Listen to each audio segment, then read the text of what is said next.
Hey gang, we are doing a wash and go today. However, I want to talk about protein and what protein means for your hair. But first, I'm about to go get me some cookies because that's what I'm about to do. And that cookie was bomb.com. But anyways, we are going to talk about protein today. It's almost my bedtime, so let's get started. All right, so throughout this video, you're going to be seeing me apply 𝐖𝐀𝐓𝐂𝐇's Argan Oil Gel. I do have Shea Moisture's Jamaican Black Castor Oil even on my hair right now. I'm gonna get into what I washed with a little bit later. Throughout this video, all I'm gonna be doing is a wash and go, which is just a little bit of detangling. If you see me spraying anything, it's just water and then applying that gel. If you want a more detailed step-by-step what I do with my wash and goes, I have a couple videos already, or you can go ahead and subscribe and catch future videos. But today I wanted to make a beginner-friendly video talking about protein, specifically what products are protein and protein free and how can you figure that out. I also want to talk about how to keep a protein moisture balance and why protein balance is so important. So I'm gonna tell y'all what I used today, starting with shampoo. I used Aussie's Miracle Moist, which is a shampoo that I use very often. It's very inexpensive and it gets the job done. I'm gonna pop the ingredients on this screen. So this is a protein-free shampoo. How can you recognize that? So I looked up some keywords that will let you know if there's protein in the ingredients, some words that equate to, okay, there's protein in this product. I'm going to have what website I got that from in the description box as well, but here is that list, and none of these ingredients were indicated on the Aussie ingredient list for that shampoo, so therefore it's protein free. We are going to get into some protein products. I am going to highlight some of those words in the ingredients that show that there are proteins. And while discussing products, I want to mention some products that I like that are protein free and ones that contain protein. So another protein free shampoo that I really like is Cream of Nature's Honey Shampoo. It's a hydrating shampoo, recommended for sure. That's a shampoo that you'll see a lot on my channel. And a shampoo that has protein that I really like is Shea Moisture's Jamaican Black Castor Oil Strengthening and Restore. I'm not going to specifically talk about conditioners because I don't often use conditioners. Like today, my wash day, I didn't use any conditioners. I like to just skip right into my deep conditioning, so that's what we're going to talk about next. So today's deep conditioner that I used is actually the Shea Moisture's Jamaican Black Castor Oil Strengthening and Restore Mask. It seems that this line in Shea Moisture has protein in it, and I think I read somewhere that strengthening and restore are some keywords that also let you know that there's protein, because that's basically what protein does for your hair. A protein-free deep conditioner that I really love. Honestly, this might be my favorite deep conditioner. TGIN's Honey Miracle Hair Mask. Protein-free. It really focuses on moisturizing, which I think plays a part of that protein moisture balance. Protein-free products really focus on that moisture. And if you need some moisture, go get that Honey TGIN deep conditioner. Okay, you will fall in love, I promise. Moving right along, next, what I usually do during wash day is after I deep condition, let that sit for 30 minutes under the dryer with heat and a plastic cap.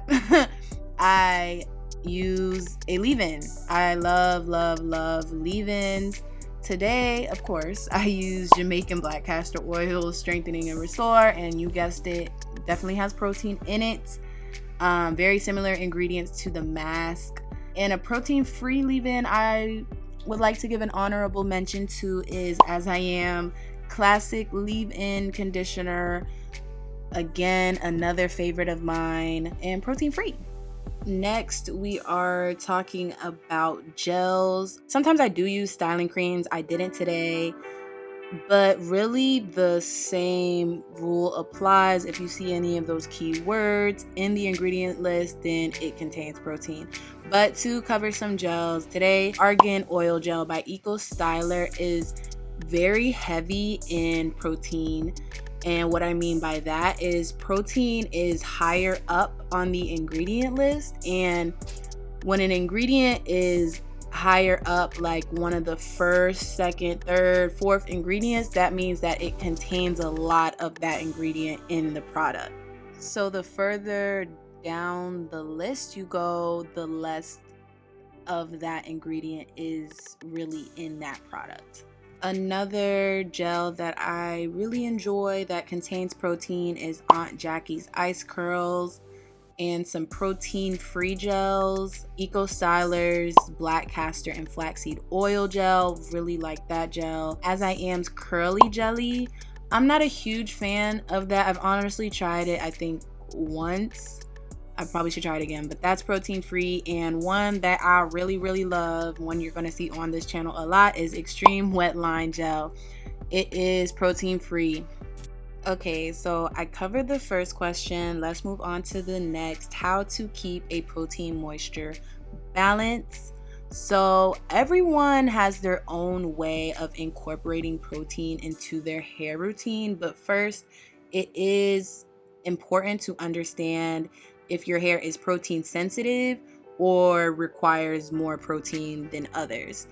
I've seen this conversation kind of broken down into, oh, well, if you're low porosity, that means you're protein sensitive. If you're high porosity, that means you're, well, I don't want to even go into that.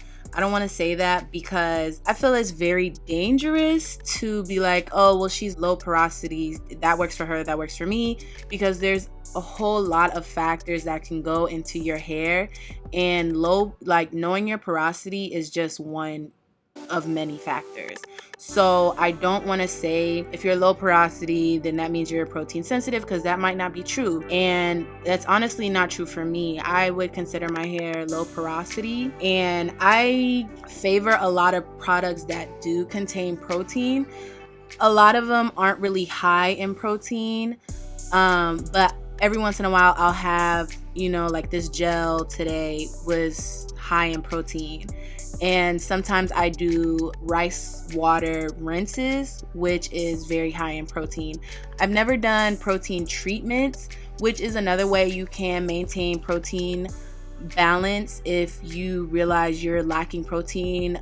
There's tons of videos on YouTube about protein treatments. I know a lot of lines have like protein treatments. I've never done them. I never found them really necessary, but I do incorporate protein into my routine, and I simply do that by paying attention to my products. This is something I've been learning throughout the years of my natural hair routine, and I'm not just going to the store like, okay, is this protein? Does this have protein? What I am saying is I probably pick out products how you pick out products. I go on YouTube, I look at reviews for the products, and then try them on my hair and figure out if my hair likes them or not. And then from there, I take a look at the ingredient list, like, okay, my hair likes this ingredient. This ingredient is in a lot of products that I use quite often, or products that I really like. Oh, protein is something that my hair likes because it's in a lot of products that I use. It's something to be aware of, because if you're protein, which brings me into my third point, if you are protein sensitive and your hair goes into protein overload, then that can have a negative effect on your hair, and your hair will not react well to products that work for your hair. And it's important to, be aware of that. And same thing for the opposite end. If you lack protein, your hair is going to show that it's lacking protein. In the article that I am linking in the description box that has those keywords, also talks about whether you are either lacking protein or your hair is in protein overload.